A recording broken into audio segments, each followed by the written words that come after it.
Television remains the key platform that the youth in the Gen Z category depend on for news.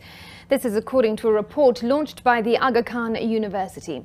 The report gives critical insights into the minds of audience members who fall under the Millennial and Generation Z audience members.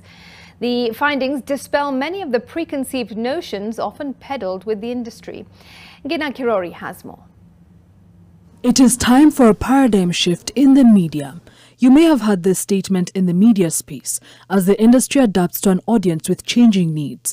But in what direction should this paradigm shift take to be effective? Well, this is among the issues the Aga Khan University and its Media Innovation Center answers in its report titled Media Consumption in an Evolving Digital World. And interestingly, in a month, more than 60% spent between 1,500 and 3,000. And that is money that is way beyond what most of the subscription models that we have actually ask for us to pay in a year. They're seeking content that speaks to their interests and passions, whether it's travel, entrepreneurship, fashion, music, gaming, name it.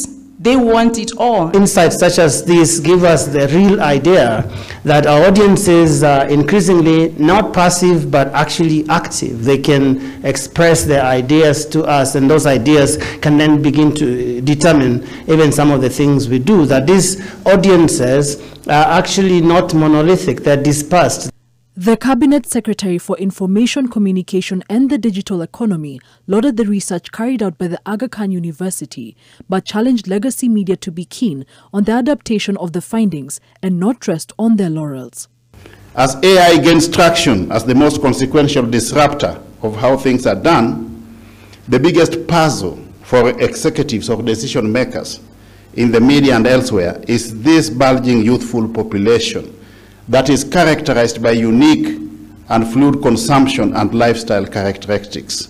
Ocheng Rapuro, the editor-in-chief of Standard Media Group PLC, stressed that while the values of news remain sacrosanct, adjusting to the evolution in news and content creation needs focus on creating a community of audience members who are loyal to content. Then you will realize that we don't need millions of audiences to be successful. If we can just get 500,000 subscribers to our platforms, we will be overly successful as digitally oriented media houses or publishers. Key among the findings by the study conducted at Aga Khan University also states that gaining awareness tops the list of reasons motivating Gen Z and millennial audiences to watch news at 52%, with being more knowledgeable and attainment of personal goals coming in second and third at 46% and 39% respectively, with respondents taking a keen interest to current affairs, dismissing the narrative that they are mainly interested in entertainment.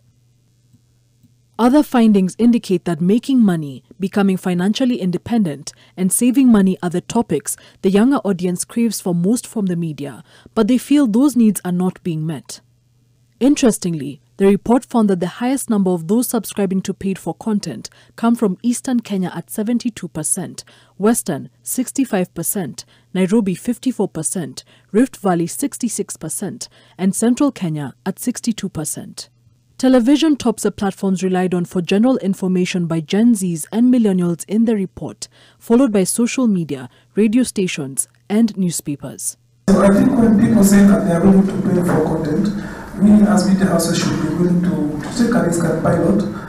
How engaging is the content that we're putting out, or are we just blasting it to millions of people and saying, oh, this is great, and then the biggest metric we have is numbers? Are we defining, are we speaking about the same thing?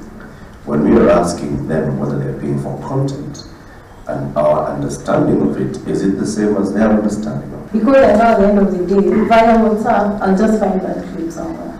I'll find it, a snippet of it, I'll find it, and I'll still absorb the content from there, instead of actually paying a certain media house to consume that content.